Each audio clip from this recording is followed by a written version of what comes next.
My name is Mary Jean Marshall. I was born September 3rd, 1946 in Glenwood, Minnesota. My mother was Susan Louise McClellan. She married my father, Joseph Howard McArdle. Well, it was a very close-knit community. We were kin to practically everyone in town, and if we weren't, we called them aunt or uncle or cousin, and it was just real neat. Everything was kind of centered around the church, and we had lots of company. Mother was kind of crippled, and so she didn't get out too much. People just stopped by all the time. Where'd y'all live? We lived next to the church on the south side. After we got a little older and a little more adventuresome, we spent a lot of time at the creek and a lot of time on Conrad's Hill. Conrad Russell that used to own the hill across from everything. And he had two horses, Fanny and Polly, and he used to bring the milk. He milked by hand, and he'd bring his milk cans down and set them in the creek, or the little branch that ran under the road. And we'd rush up to the hill so we could ride down on that milk cart, and you had to stand up. It was kind of precarious, but we thought it was fun, and sometimes he'd saddle the horses and we'd ride, or he had a buggy, an old buggy like with the fringe with the surrey on top or whatever, and he'd hitch up the horse to that, and we'd ride all around the hillside up there and just had lots of fun. We'd go down to the old mill. After I was older, probably 10 or 11, 12, somewhere along in there, we started walking out further. We had limits to where we could go. We could go as far as the old mill and as far up the hill as the cemetery. And that was it.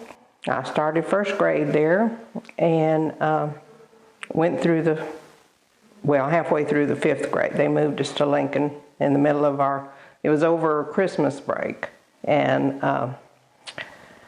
we had an outdoor toilet for the first year or two, and we had to go back up on the hill to go to the bathroom. And then a couple years after that, my daddy put in the bathrooms that were there till they started the reconstruction on it.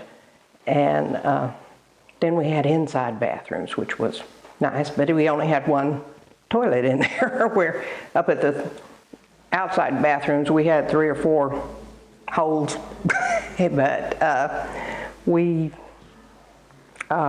let's see, they built the lunchroom, and I think it must have been built when I first started going to school there. Mary Cabbage Reed was a cook, my mother was a cook, and I think dinners were 10 cents. And we had playground equipment. We got a new slide while I was probably 2nd grade, and we had a merry-go-round, and there was an old log cabin down at the end of the campus that was kind of close to where Dwayne Pyatt lives. And we'd go down there and play, and we'd play in the rocks behind the school. We called that the Rockies. And there was an old bodark tree that had fallen over, but it was still alive. And it kind of had a place you could go in, and there was, on the tree trunk, we had a little playhouse down there. And I don't know if anybody ever got stuck or not. I don't think so. But anyway, it was real neat. We had plays upstairs in the auditorium, and the community played rook up there in the auditorium. So it would have been in the early 50s. Kids, of course, we didn't play rook. We probably kind of ran wild and bothered everybody, I guess, or sat still, I don't remember. But there was probably 8 or 10 tables. There was a lot of people that came to the rook parties, and I think everybody brought a dessert or snack or something, and we just had a good time. Wallace Yates had a store, I guess, in this building, and Shaker had the post office in one corner, and Then after the Jenkins came, Ellis put a store in here, and then later he moved it over to the old bank building. And we had a spit and whittle club that sat on the benches out front, and there was probably 5 or 6 old men that sat out there and chewed their tobacco, and they'd spit out their whatever, and they'd talk about everything, and everybody, they knew all the latest tales. Sometimes you got to where you my grandmother didn't like to walk around in front of them because they were just all sitting there doing nothing. And anyway, that's pretty much it. He had about everything at the store that you could need. I remember he had a big candy display that was under a glass case, and it was all the candies that they weren't covered. They were just like open boxed stuff. They were pretty neat. Christmas time, I know after Ellis took it over, they had little gifts that whatever, and you could buy bologna by the slice. And that was always a big deal when we decided we wanted a bologna sandwich. We could come down and get a slice of bologna for maybe a nickel. It wasn't much. And we'd go have us a bologna sandwich. We could get pop and a candy bar for 10 cents. But then pop went to 6 cents. We had to dig up another penny. But I wish it was still 6 cents now. But long way. Well, it's kind of like if you say too much, you get in charge. And we thought, it'd be real neat if we had a festival at Cane Hill, kind of like the Apple Festival, blah, blah, blah. And we talked to several people about it, and before you knew it, I was chairperson.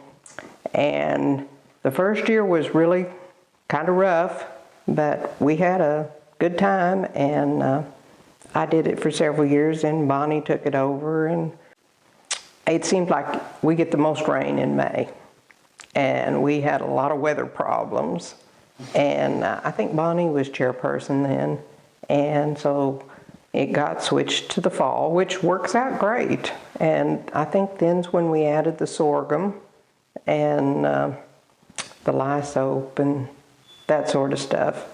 The first years, it was pretty much, I think we had a parade and the crafts and breakfast in the college. I think we've always had that breakfast in the college. And we had a few food vendors and music. We always had music. Well, my sister, Sudie, reminded me of a mad cow alert when Alta Robinson had the switchboard down here. That was right after we moved to Cane Hill. Somebody had alerted her that there was a mad cow from Clyde coming this way, and so she called my mother and probably several other people, but she called Mother particularly because we were 3 small kids out playing. And Mother got us on the porch, and the mad cow came by and was just acting really weird. And he went on through town, and I think Louis Lindbergh, that lived where you lived, shot it, finally. But it was quite an exciting time. And we used to swim in the creek. It wasn't really very deep. We thought we were really swimming, but I don't think so. But there was a lot of snakes in there. And they tell me I got bit by one. I don't really remember. It was probably just I don't know what it was. It didn't make me sick, so I guess I lived through it. But anyway, after the Jenkins kids and Brian and Ruth's kids moved here, we had somebody to play with. Before, we were the only kids in town. And so we'd all go over to the creek and have a good time. The spring, the big spring that most of Cane Hill used, my dad built a big concrete box up there to hold the water. And sometime in the 50s, we had people, he put a hose or a pipe out of it so people could drive up and get water, and there was a big drought that year, and we had just a line of cars practically all the time getting water out of that spring.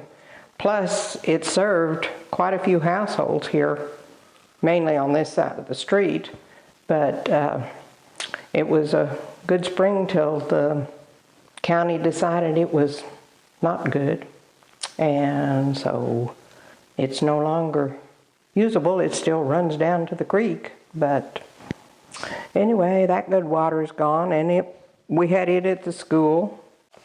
Church was a big part of the community. Everybody went in town, just about, and we used to have skating parties, and there was several different size classes, and we had vacation Bible school, and it was just a very community-orientated thing. Mother didn't always go to church because of her being a little crippled, but she always cooked a big Sunday dinner, and we always had company on Sunday. Somebody would come over to say hello to her, and they'd stay, and then sometimes us kids would bring somebody over, and we always had a lot of company, which was nice. And we grew up a little. We had bicycles, and we rode up and down the road a jillion times a day, and went to the store and get a soda pop and a candy bar, and we stayed outside.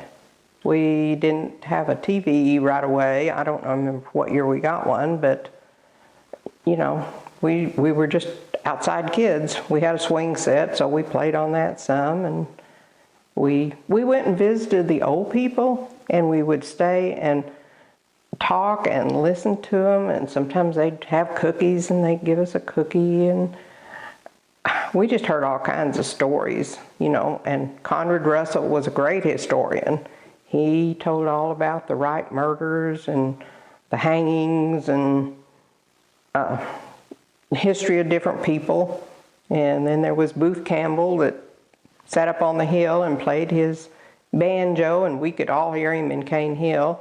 And he went walking by the yard one day, going to the mail, I guess, and he was kind of contrary in a way, but he aggravated a dog we had, but he also kind of aggravated us.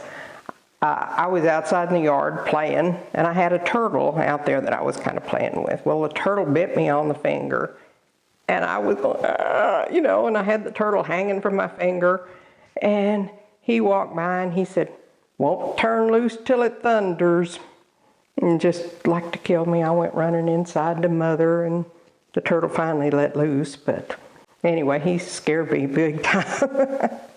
But he was quite a character, I think.